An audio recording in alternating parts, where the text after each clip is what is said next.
Hey, everybody. Good morning. Jen, you're poised and ready with your coffee. I'm ready. Got my coffee. Probably already had too much today. Oh well. Can't do anything about that. I didn't have my act together. I barely got a cup of tea this morning because Uh-oh. I started out by getting a call from the office saying, Mom, I forgot my swimming stuff. First of all, Oh no. first of all, who goes swimming at school? I didn't go swimming. I mean, you grew up in this town.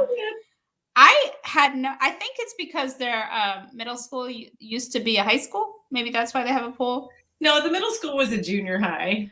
No, I mean Woodbury. Yes, the upper elementary school now Yeah. used to be a high school, then a junior high, and yes, it does because it was a high school and had a pool. So it's not the newest of pools. It's like it has its issues, but I mean they have a pool. But anyway, I got this call and the children have 2 passes for me to deliver stuff to school for free. But I was like in my fleece pajamas and I was like, oh, of course I can bring it to you. So I ran around like a crazy person. But anyway, I'm so glad to be here talking with you. Uh-huh.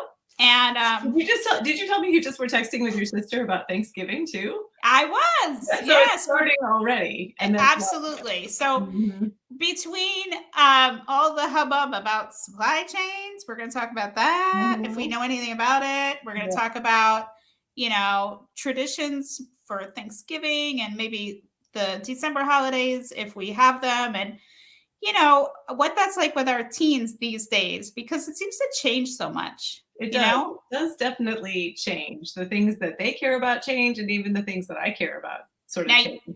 You have kids in college, so you have the whole like big reunion for holidays, right? Like they're not there and suddenly they're there. And I would think that in some ways that makes it really festive because they show up on your door for Thanksgiving, right? It is fun. It is fun to have. And that's also true for Thanksgiving in my family because my siblings live in far-flung places, and we have traditionally, that's been more the Gray family. Big holiday was always Thanksgiving versus Christmas, which is just for the nuclear family. But Thanksgiving was always like, big open house. My parents had enough room to have, up to like 25 or 30 people come for dinner. So that's been always the bigger one in my family. And since my parents have downsized, now they're coming to my house. And not as many people, partly because of pandemic issues. We had to, make things smaller, but just because as everybody's kids get older and they go off and do different things, now we have there's a secondary hub of family that's in Chicago. So sometimes there's a gathering there. There's some cousins who are in DC, so there's a gathering there. So it's smaller, but it feels just as big to me. Like I'm already palpitating a little bit about like, oh my God, what if I ruin the turkey? The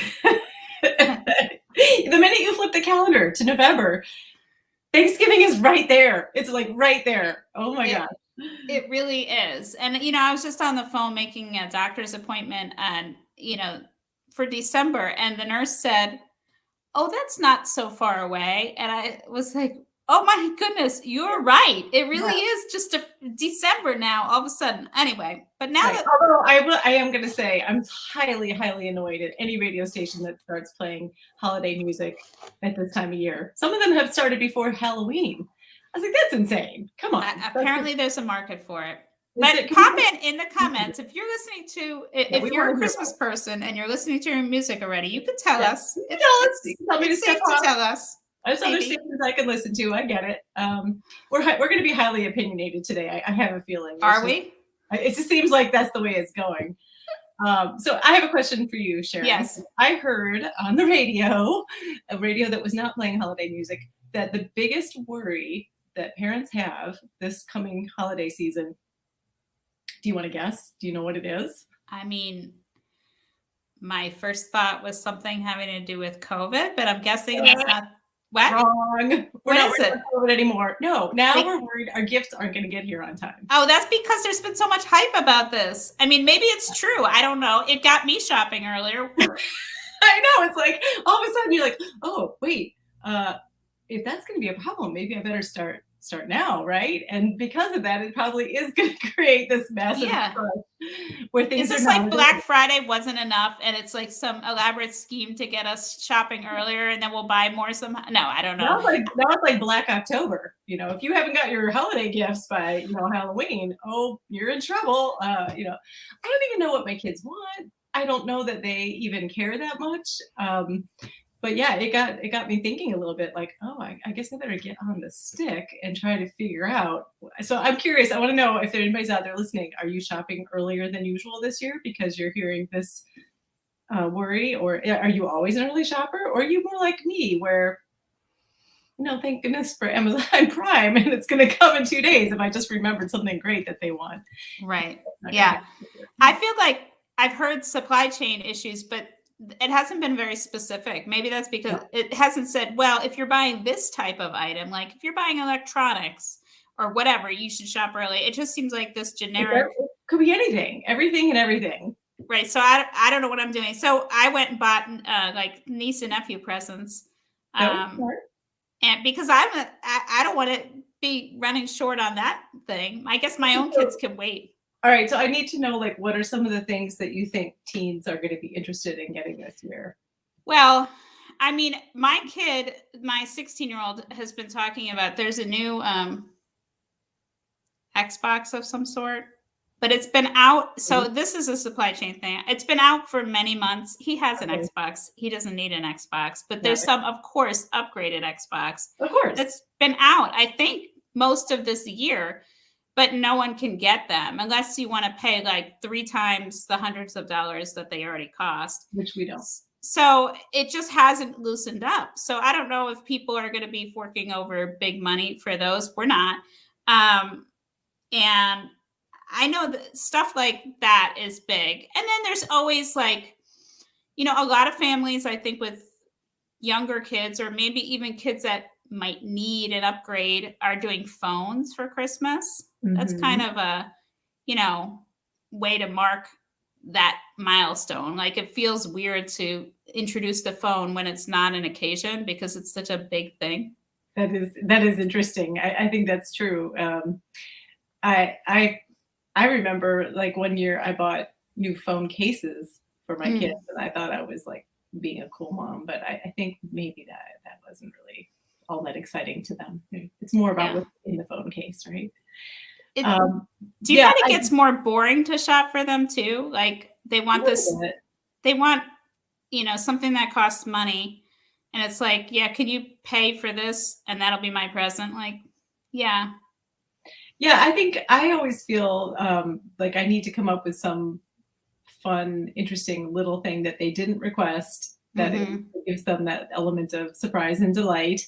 And, I think I put way too much thought into that and I don't think it really matters so much to them. It's more something that is important to me to do. So I have to realize that it's fine if they, you know, it's great if they enjoyed it, then, you know, it's a win-win. And if they were like, well, that's weird. I don't know why she got me this. At least I had fun picking it out. So. Right. And it was something I like to have a little something to wrap and put under the tree. So it is hard when you go through what I call the gift card years, you know, when like they want clothes, but they want to pick it out. Totally legit. I totally get that. Or they want, you know, specific games. And again, a lot of times there isn't a thing anymore. Like it used to be an actual game you would get, but now they just download it. So you're giving them a code that you purchased. That's a little hard to wrap up. And then you and I have both also talked about in the past how we liked doing experiences for our kids. Like maybe you get some theater tickets or, you know, you're doing something that's more of an excursion.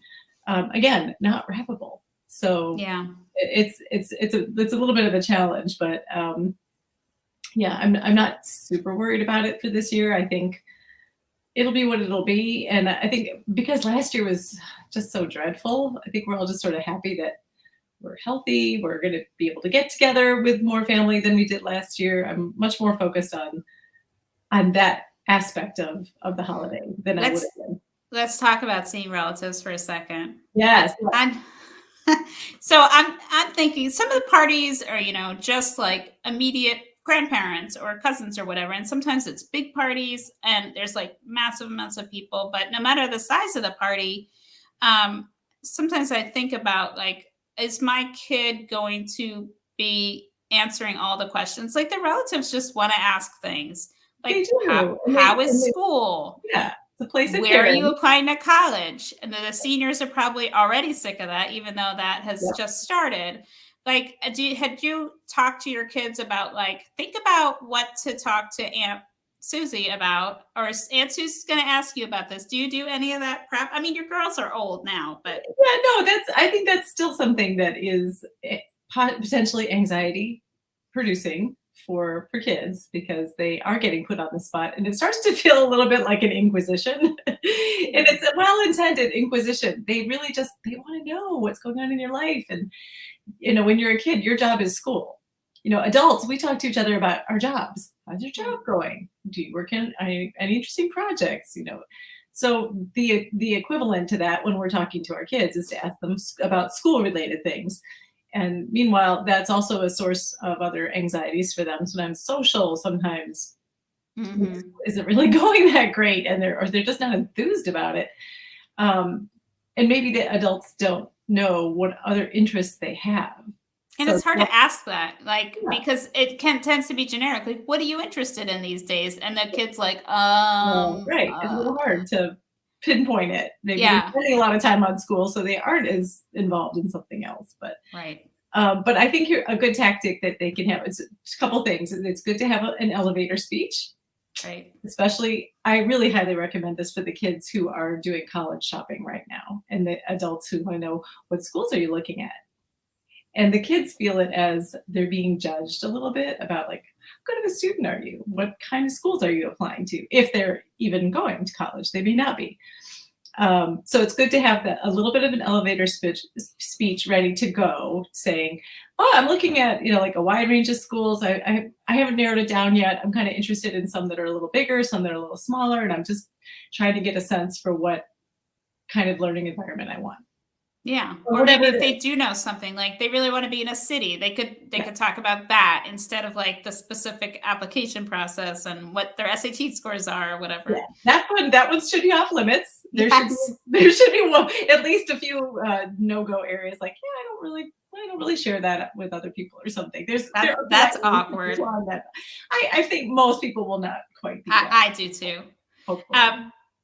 What about when you're at one of those family parties and you see the teenager who's looking at their phone, maybe they're just trying to escape for a few minutes, but it really doesn't sit well. I mean, it's antisocial to be in a room with people and to be looking at your phone, whether you're an adult or a kid. So, I mean, I don't know if you ever had to talk to your kids about that. And I haven't even, I think my kids, I mean, I don't know. We haven't been at a big party in how long? But I hope we're all out of practice with it, and probably we all feel a little antisocial because of it. But yeah, I think that does happen. That's a place of comfort for kids. They're used to adults. Sometimes we're used to just checking your phone to see if friends have texted or if there's an important work email. So it takes a lot of effort to kind of put it down and make sure to make eye contact and all that. I think at one point, in one holiday gathering, I did have to say to everybody in our family, not just the kids, I think Grammy's feeling a little left out. She doesn't have an iPhone. So she can't be doing what we're doing. We might all feel like we're being social together in a way because we're all together looking at things on our phone. But if Grammy isn't looking at her iPhone, she's feeling left out. So maybe save that for when you step out of the room after you've washed your hands in the bathroom. You take a peek at your text before you head back into the party. That's a good idea. And then maybe put it in the pocket for a while. Do your best to pretend it's not there. I know it's I guess it's just like there's holiday etiquette. It's we have to relearn it a little bit and figure it out. I will have to say that in terms of things that I'm more stressed about with the holidays, it's less about gifts and more about food. I feel like I have to make sure that there are people who have their favorite things that they like about the holidays, and many times it's food related. And I want to make sure everybody's getting something that they like food-wise out of whatever the holiday is, whatever that tradition is. So, and I'm not a fabulous cook. I can hack it. I can get it done. I am not Martha Stewart. Now, will your people cook with you? They probably will, especially if I give them a specific task. Sometimes I'm guilty of I just want the time in the kitchen. Our kitchen is very small. As my grandmother would have loved to say, it's so small you had to step outside to change your mind. Yeah. So it doesn't work great to have a lot of people working at the same time in our kitchen. But if I was more thoughtful about it, and I will try to be, I could, create some kind of schedule or order of operations and say, okay, if you could do the vegetable peeling around this time and get it done for me, do some of the prep, that would be great. Or if I did the prep, could you do the assembly and put it in the oven? I just need to figure out how to compartmentalize better. Yeah. So then I won't be like, in the kitchen doing all the work and muttering under my breath about potatoes. You always see these, make everything ahead Thanksgiving or whatever, but I don't know. It only works to some extent. It does, because you want it to be fresh, you want it to be good. Yeah. So anyway, if I am looking for all the hacks, anybody out there who wants to say, this worked for me, whether it's about the food, whether it's about the gifts, whether it's about how to talk to relatives at Christmas or Hanukkah or Thanksgiving, we want all of your hacks. So please share them with us. It's coming fast. Right. Get ready. And also think about like, how will your kids participate in your family traditions, or are they like, I'm not decorating the tree anymore, or whatever it might be? If we want to hear it all. Yes. And what your dilemmas are, and what you're doing to help fix our dilemmas. Yeah. More importantly, that second part. All right. Well, we'll let you go, and we'll see everybody next week. We haven't talked about this, Jen, but I can't come in 2 weeks. And then 3 weeks is the day before Thanksgiving. So that day we will definitely be busy. Yeah. I'll be directing people in the kitchen, I think. But we will be here next week. So we will see everybody then. All right. Everyone. Bye all.